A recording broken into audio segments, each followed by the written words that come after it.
Then I pull up in that drop top. What is up, everybody? It is your boy Farai. Thank you once again for tuning in. If you're new here, feel free to subscribe, drop a like, shout out notifications squad, everyone that is tuning in week after week. So I get this question a lot. We'll get straight into it. But basically, how to master or remix the 2-track instrumental? Because I believe that that's one of the most important things. I've recently started to get more kind of focused on doing that before actually mixing the vocals, because if the beat is half of your production, right? If you have 2-track instrumental, which is your instrumental beat, whatever. I know some people get caught up with the keywords. If that's sounding flimsy, or it's sounding over leveled in the bass or over leveled in the treble region, then it's gonna be really hard to fit your vocals into that. So we'll be working on some techniques. Now, I don't care what plugins you use, I'm just using what I'm using. But I'll show you some techniques and just a basic overview of what to do in order to achieve better results. So we'll listen to this track right here called Metal Gear by Brandon Ian. I will link his SoundCloud in the description. I think it's pretty cool. But yeah, we'll be, so let's listen to it and then just watch this. We'll talk about this later. Firstly, just focus on the sonics, and I will then turn the mastering plugins off so you can hear the beat. Actually, let's do that first. We might as well, right? So let's turn everything off that we are doing. Pull up in that drop top, V12 never pissed off. Elsa on my Cuban link, my diamonds on me Christoph. ATM no gravity, my money only lift off. Drip on me, but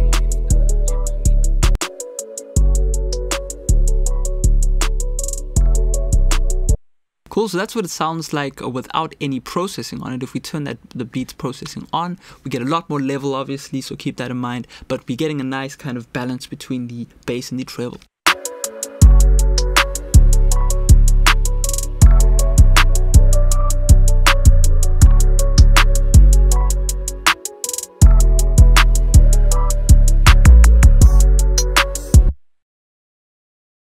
rolling through my city like Akira. Rolling through my city like Akira. Then I pull up in that drop top, V12 never pissed off. Elsa on my Cuban link, my diamonds on me Christoph. ATM no gravity, my money only lift off. Drip on me Balenciaga. Tell a shawty party next door in Mississauga. Money on me, all these cheese, feel like Hashirama. Don't need too much punctuation, I just need the commas. Nike on me head to toe, Nike Panorama.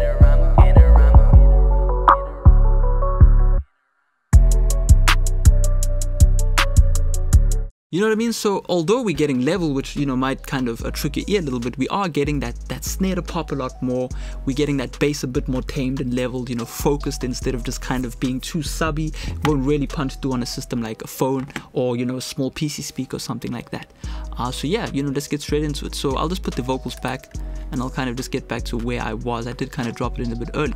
But yeah, so the first thing I like to do, man, and as you can see this little thing right here, I definitely recommend you to download this. This is free, Voxengo Span. For those who don't know what an analyzer looks like, 20 Hertz is complete sub bass, 20,000 Hertz is the highest of the high treble. That's where humans can hear sound. Alright, dogs can hear past 20,000 Hertz. That we don't worry about, alright? We just want to get down to the low subs and then 20,000 Hertz. That's kind of our range where music is playing. So, if I turn off our processing again, you can kind of see how excessive the bass is and how much the treble is lacking. And you can see the melody kind of poking out of the mix. The melody will be around here. So just pay attention to that. Then I pull up in that drop top, V12 never pissed off. Elsa on my Cuban link, my diamonds on me Christoph. Alright, so let's look at a snapshot at that. Okay, so maybe we didn't stop at the snare. Let's just stop at a place where there's a snare. Then I pull up in that drop top, V12 never. Alright, so there you can see, right? Our snare kind of pops around this area. Look how much it's lacking, alright? There's so much lacking. This is a common thing that I see with, beats that you'll find on the internet. They're unmixed. When somebody's making a beat, it's just natural to boost the 808 a lot, make sure that melody is consistent, and that hi-hat right there, you can see that hi-hat is quite prominent. Now, hip-hop, that's important, right? We've got our 808, right, which is our drums, we've got our snare, and we've got our hi-hat. Those three things are the most important thing. Next to that comes the melody, right? So hip-hop is always based in a foundation representation of drums, right? You want your drums and rhythm, you want your melody. So that's all we really need to be focusing on. But what's lacking here is the fact that the snare has no pop, right? I want that snare kind of around where this line is right here. You know, I need it to be more leveled. I need the hi-hat to be tamed a bit more. So let's get straight into the tutorial. I obviously had to speak on all of those things because that is what's important. People that don't care will just click away from the video. That's fine. If you want a quick little slapstick tutorial, that's cool. I don't mind. But if we turn all of our processing on, then I pull up in that drop top. V12 never pissed off. Elsa. Can you see how much more prominent that is? We've got our 808 just going crazy, right? And that's fine. You know, 200, that's fine, you know, as long as there's a consistency. We've got our melody a bit more tamed with the overall mid-range and high mids of the song. Our hi-hat is much more in line with the snare. As you can see, it's a lot more leveled. Really, we just want to, you know, work from here to here, make sure that this region, you know, up to here is really well balanced, because that way you're going to hear the whole song. You know, the hi-hat's not going to rip your head off when you're listening with headphones, and the snare is like really crunchy. You know, Pharrell's producer always said, if the snare's not hitting you here, it's not a well mixed song. So, you know, that's really what we're going to be focusing on. So I will now just leave that in the corner right there. But generally what I'm doing right here, just for consistency's sake, is I'm using this SSL, and all I'm really doing is doing like a little boost. And the only reason I pull this plugin up is because I've got it on the main vocal, alright? So I want to keep this kind of consistency of us working on an SSL console. You can use a free plugin, you can use a stock plugin, I don't mind. This is just what I'm doing. So that's not really doing too much other than adding a bit of analog character, even though this isn't on. Just the fact that it's on there is nice. Alright, so that's not really too important. But this is where we're doing most of the work, alright, on this Pro EQ. So as you can see, we're doing a lot of boosting. You know, I'm doing 7 dB here at 1.6, and that's really just because the beat wasn't mixed all that, I wouldn't say well, but it's not leveled, you know, in engineer kind of terms. And as you can see right here, I'm dipping the hi-hat, we're doing a nice little bass boost where necessary, and then we're dipping the melody quite a bit. So if I solo each of these elements, so let's just focus on the beat now.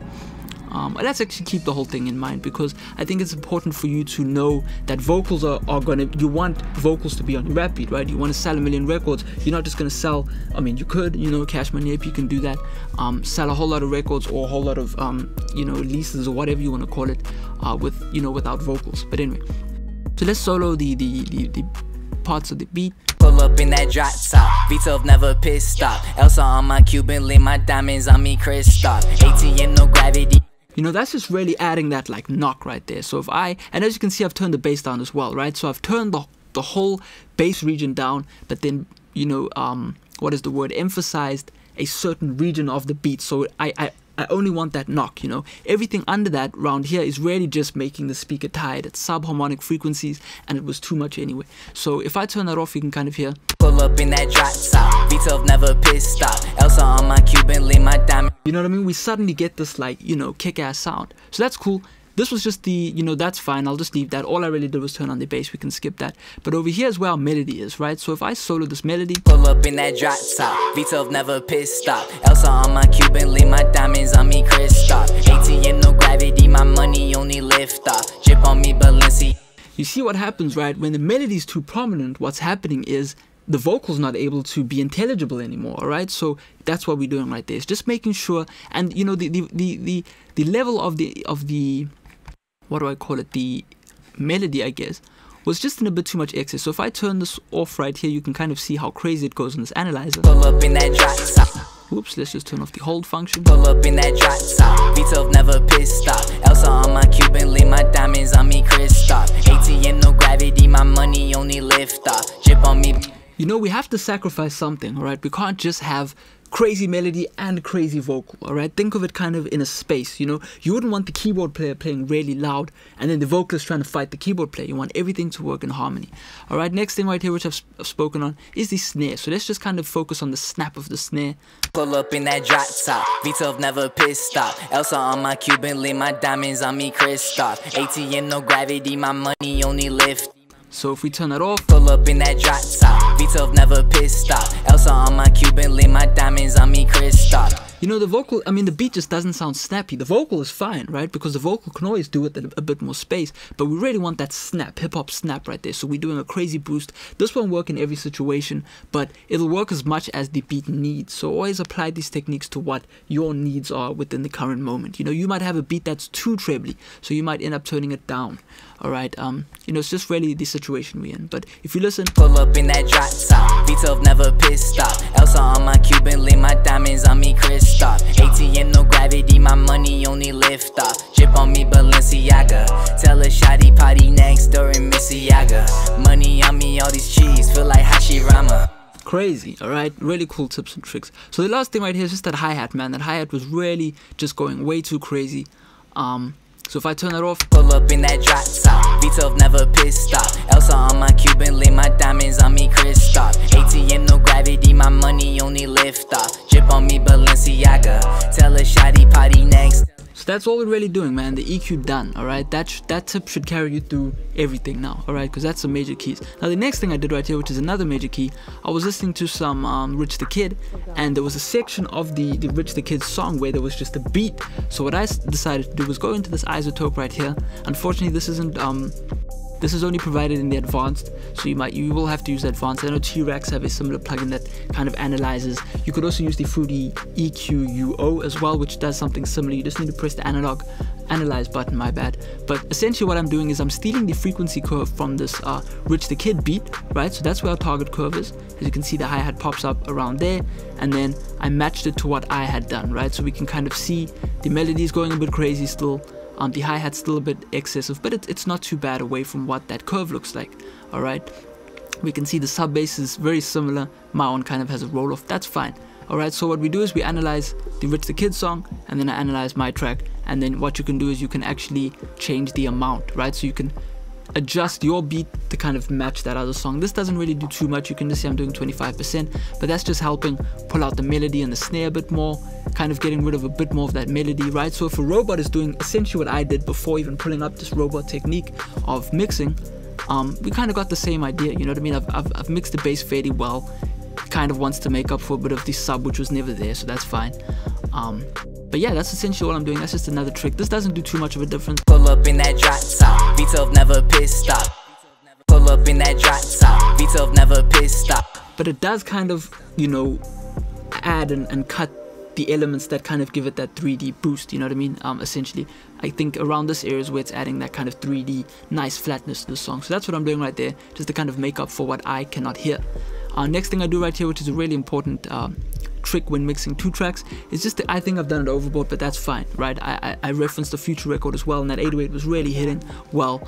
But really it's just to pull up an R bass and then find a frequency you like and just boost. Now you could use the Soundgoodizer or something like that. There's really no plugin like the R bass, so you know it is what it is. So if I turn that off, you can kind of hear the 808 doesn't punch as hard. Pull up in that drop top, V12 never pissed off. Elsa on my Cuban link, my it sounds cool, it sounds clean, but it doesn't sound, you know, that Atlanta to me, you know what I mean? I really want that overboard 808 sound. Pull up in that drop top, V12 never pissed off. Elsa on my Cuban link, my diamond. You know what I mean? It just clips the beat nicely as well. So yeah, that's really all I'm doing. I'm also doing a little cut right here at 1 dB. A little trick that I learned from the rock guys, from Warren, is that if you cut the drums between, let's say, 200 and 350, you kind of get a bit more pronunciation with the drums, you know what I mean? They sound a bit more clean cut. But anyway, hopefully that video makes sense, man. Go and apply this to your master channel if you are mixing rap beats, but the best thing I would say is just to deal with it in the mixing stage, you know? So get this analyzer and then use it from time to time. Don't just sit and look at it, right? Listen to what you're mixing and just kind of make sure you're getting that 808 hi-hat and snare right, and then mix your melody into that so everything gels well together. If you do that, it's going to be a lot easier for your mixing engineer to mix and master that beat with the vocals. So yeah, hopefully that made sense. Feel free to like and subscribe. Feel free to ask questions in the comment section below.